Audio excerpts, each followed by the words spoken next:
Hey guys, the October dev update has come out. I want to kind of go through and summarize all the big news that we heard from it, as I think there's some really exciting things coming out on the horizon with this updated quote-unquote roadmap and kind of future plans. I think they hit the ground running well with Brimstone Sands and everything that came out with this anniversary update, and I'm excited to hear what they've been talking about. I think it's going to be really good for the game, both in the short term and the long term. So without further ado, I'm going to highlight the kind of what I view as the top items, the things I think are the most important. I'm not going to cover everything. So if you want to watch everything, they have the whole video out. But in case you weren't wanting to watch the full hour and 10 minutes or whatever it ended up being, and you just want some of the top line updates and hear what exactly is coming out that you think should be, important and kind of more concrete from them, that's what this video is going to cover. So without further ado, let's hop into the big changes coming for New World in the near and far future.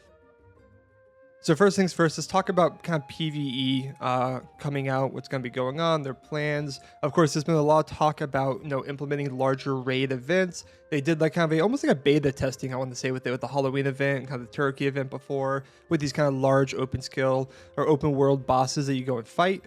They want to continue on with that. They said their next one, as of now, that they're planning is the giant worm that you see in Brimstone Sands. That is going to be a raid boss. They plan on that being a much larger group than 5 people. You have to go and take down. There's going to be a story with it.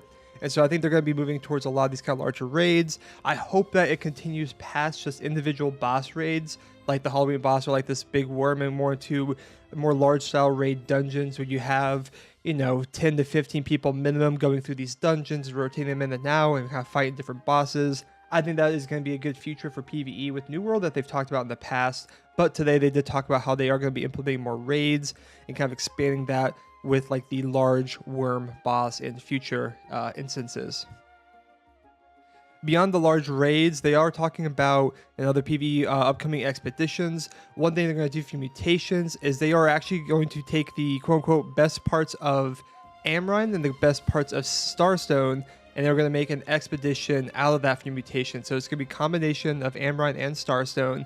That's going to be an expedition dungeon to go through for mutations, which sounds really cool because both those dungeons are really cool. But I guess maybe they had issues implementing which part or which one to do first, or they saw that some parts were good for mutations, some weren't. So they're just going to take the best of both worlds, I suppose, and combine it up and make it into one large mutation dungeon, which I think sounds exciting. And then they also said they have a couple more expeditions on the horizon that's actually going to be focused on the Varangian guards, or the Varangian knights. If you haven't watched the video I put out on that a while ago when they first were introduced, be sure to check it out.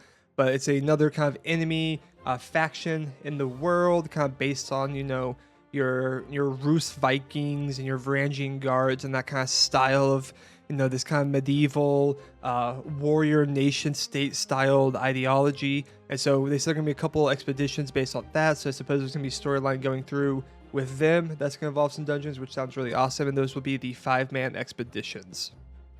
They also confirmed that Transmogs will finally be added to New World, I think in the near future, so be excited about that.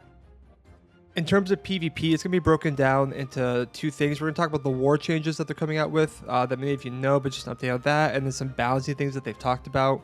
In terms of the war changes, many expected that to come out in the anniversary. It has not yet, and they talked about it. First, they confirmed that it is coming out. They're going to have a 3-day cooldown, which is when you leave the guild, you'll have a 3-day cooldown that you can't join a war and you can't generate influence and pushing. So when you leave a company, you can't do anything war related for 3 days. And this is going to be compared with company minimums. They haven't settled on the number yet. Before they're talking about like 35 minimum, but they haven't settled on the number yet, which is why it hasn't been released. They said that's what they're trying to decide the exact amount to figure out. And additionally, they talked about war fatigue. Now, this is limiting the amount of wars a single person can do a day.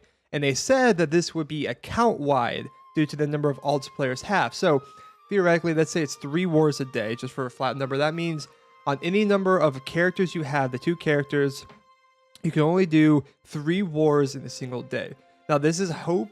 Again, 3 is just a number I made up. It's not confirmed to be that number, but this is just an idea that they're working on to try and stop with alts and try to get more people in the wars and kind of create more war diversity, not just the same small faction and mercenaries in every single war. This is their attempt to kind of spread out how many people could be in wars and to also kind of combat the amount of impact that alts have on other servers. And so they're going to add a war fatigue system.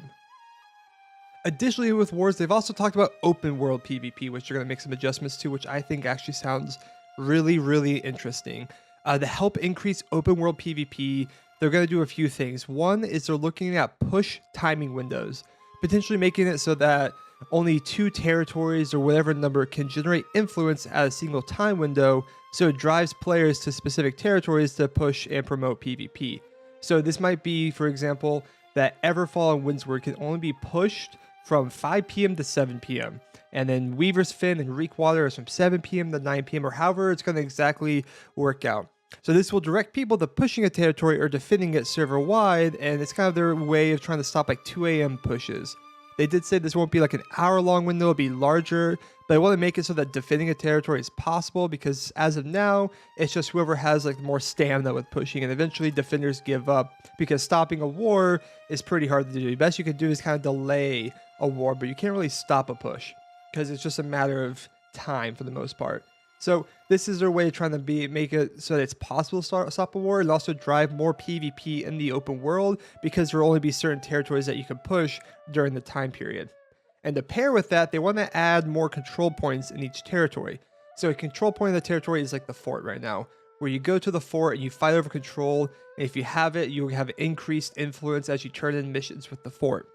What they want to do is they want to add a few more control points similar to the forts to create kind of a strategy in open world to fight over during the window of time that you can push. So there might be 2, there might be 3, they haven't said the exact number, but this will make it so that there's multiple spots to fight over and more diversity and strategy with pushing, and have more points of contest instead of one large clump at the fort fighting it at all times, right?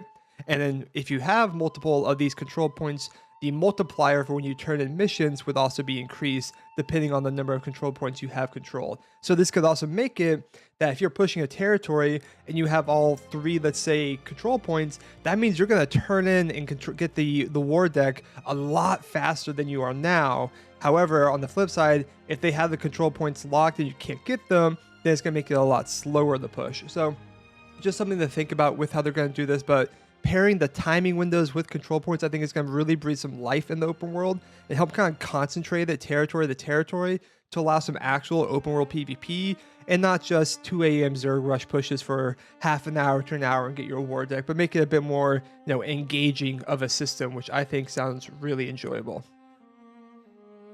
And then last week, PvP, they talked about some balancing they want to do. They talked a lot about more changes to blocking coming. They're trying to make it, look at, stamina damage balance and a few other things, but they want to make it so blocking is a viable option. And the game's not just a dodge simulator, so you have to actually decide what to block, what to dodge, and make the skill ceiling a bit higher with that. So that's one thing they're looking at doing. They also talked about doing mode balancing different. So instead of just having kind of a blanket PvP balance, they want to look at some like balancing things they could do per mode, kind of similar to in arenas, how there's like a debuff to healing after X amount of time. Doing stuff like that like works in the OPR or other game modes to kind of make the balancing a bit easier, because they have set things that they can see in OPR. Muskets are incredibly prominent, while like in arenas not so much. And so trying to balance these different game modes by trying to focus in the balancing and less about doing blanket balancing. And speaking of the balancing for specific modes, they're talking OPR, how they want to make melee be a bit more prominent against the range meta of OPR. This ties into how they're thinking of making blocking better to help with OPR balance. And in terms of arenas, they want to make it so that 3-person groups match against 3-person groups. And they're looking into a degree of gear score scaling that everyone under 600 will go to 600 gear score. I can't remember actually if this was added already or not. I feel like it was, but this is just from the video that they're looking at these kind of as examples to these specific mode balancing things that they're looking at. Additionally, with OPR, there will be now cross-server OPR. It's no longer just going to be in your server alone, but cross-server, which is going to help a lot with getting more games, and it's going to be really good as the game stays a hold of you, able to just play this instant game mode more frequently and not to wait for your population to be good or for any dry spots if a server kind of dies down. And then lastly from the video, they talked about kind of crafting and Brimstone Sands as a whole. Crafting, there wasn't too much substance really said. They just kind of talked about how rolling is a kind of gambling and the cost is too high. So they're looking at trying to find ways to be more respectful to the grind and give players agency with crafting. The timeless shards and golden scarabs are kind of the first steps, but they have plans for giving more agency for crafting past what it is at the moment. And this might be more about a refinement to the system and less about like another item, like another golden scarab, but more just a refinement to how the system works. And they have ideas for upcoming crafting trade skills. Nothing specific, but they are looking at trying to expand other crafting skills and add more depth to the skills beyond just recipes and gambling. So some type of more depth for the system of crafting as a whole. And then Brimstone Sands, again, they talked about the sandworm is going to be confirmed to be a raid, and the size of the territory is an exception to the rule, and not future zones are all going to be that size, but rather Brimstone Sands was a desert, so they want to be expansive and large, but in the future, it's going to be probably more the size of Ebonscale and Reekwater, and they also might just do big future, their future big themed areas might be multiple zones instead of just one zone, like Brimstones probably could have been 2 to 3 zones as a whole and not just one large zone, so might break up these theme zones in the future into multiple zones. And those are the big takeaways from the video. I hope you guys appreciate this, like little highlight updates of everything, and you're excited about some of these changes. I think the open world changes are the things that I'm most excited about, as that sounds amazing, and I really hope that they come out with a system like that. But if you like this content, be sure to like and subscribe, and I will catch you all next time. Peace out.